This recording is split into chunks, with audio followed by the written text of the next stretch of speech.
Medical lecture guys discuss करेंगे allergy की medicine. देखो गाइज मैं बहुत सारी मेडिसिन बताऊंगा जो स्पेशल होती है, इफेक्टिव होती है एलर्जी में। कितनी मात्रा में देना है, कितना डोज देना है, ये सारी चीज़ें डिस्कस करूंगा। पहले डिस्कस करते हैं एक्चुअल में एलर्जी क्या होती है। देखिए ज़रा, allergy is a condition in which immune system react abnormally with allergen. सबसे पहली चीज़ है कि एलर्जी जो है एक ऐसी कंडीशन, ऐसी अवस्था होती है, इज़ अ कंडीशन इन विच, जिसमें इम्यून सिस्टम जो है रिएक्ट करता है एबनॉर्मल, मतलब एबनॉर्मली तरीके से रिएक्ट करता है। ठीक है, जैसे समझो, एलर्जी एक ऐसी अवस्था होती है जिसमें हमारा प्रतिरोधक तंत्र अनियमित रूप से एलर्जन से तत्वों से लड़ाई कर, जैसे कि कोई बैक्टीरिया वायरस हमारे शरीर में आया तो वो एक तरह से एलर्जन है और उसके अगेंस्ट में हमारा इम्यून सिस्टम खड़ा होगा, उससे फाइट करेगा। तो हमारा इम्यून सिस्टम क्या है, एलर्जन से फाइट करने वाला। तो इम्यून सिस्टम वो अनियमित तरीके से, एबनॉर्मली तरीके से उससे लड़ाई करता है, जिसे हम लोग, उससे एलर्जी हो जाती है। ठीक है, टाइप ऑफ एलर्जी। एलर्जी कितने प्रकार की होती है? देखो, मेडिसिन एलर्जी, किसी व्यक्ति को दवाइयों से, किसी दवाई से एलर्जी होती है। मान लीजिए कोई दवाई खा ली, उससे एलर्जी होती है।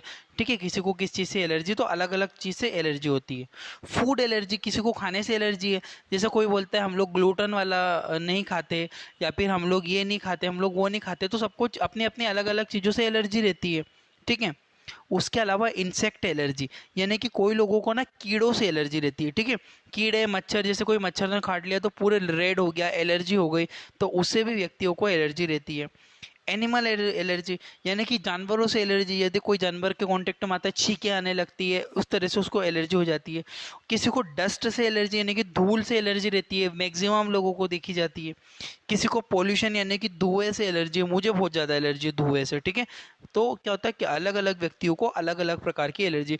तो इनमें और भी बहुत सारे प्रकार हो सकते हैं, बट बेसिकली ये होते हैं: medicine allergy, food allergy, insect allergy, animal allergy, dust allergy और पोल्यूशन एलर्जी। ले उसका स्क्रीनशॉट, फिर आगे बढ़ता हूँ। अब आते हैं हम लोग, एलर्जी जो होती है, एलर्जी में क्या क्या आपको सिम्टम्स देखने को मिल सकते हैं। जैसे कि स्किन रेशेस, त्वचा का लाल हो जाना, आपकी जो स्किन है पूरी रेड हो जाएगी। पिंपल, यानी कि आपको फुंसियाँ हो सकती है। स्वेलिंग इन लिप्स, होठों, जो आपके लिप्स रहते हैं, होठों के ऊपर स्वेलिंग यानी कि सूजन आ जाना। ठीक है, बॉडी स्वेलिंग, शरीर में सूजन आने लगना। इचिंग, यानी कि खुजलियाँ चलना। इसके अलावा ब्रीथिंग प्रॉब्लम, यानी कि सांस लेने में अत्यधिक समस्याएं होना। एक होता है रनिंग नोज, यानी कि नाक से पानी का बहना। ये भी इंपॉर्टेंट है गाइज, आप इस चीज़ को ध्यान रखना। इन सब चीज़ों से ये एलर्जी ही होती है, ये सिम्टम्स देखने को मिलते हैं। ले वो स्क्रीनशॉट, फिर मेडिसिन के ऊपर स्विच करते हैं।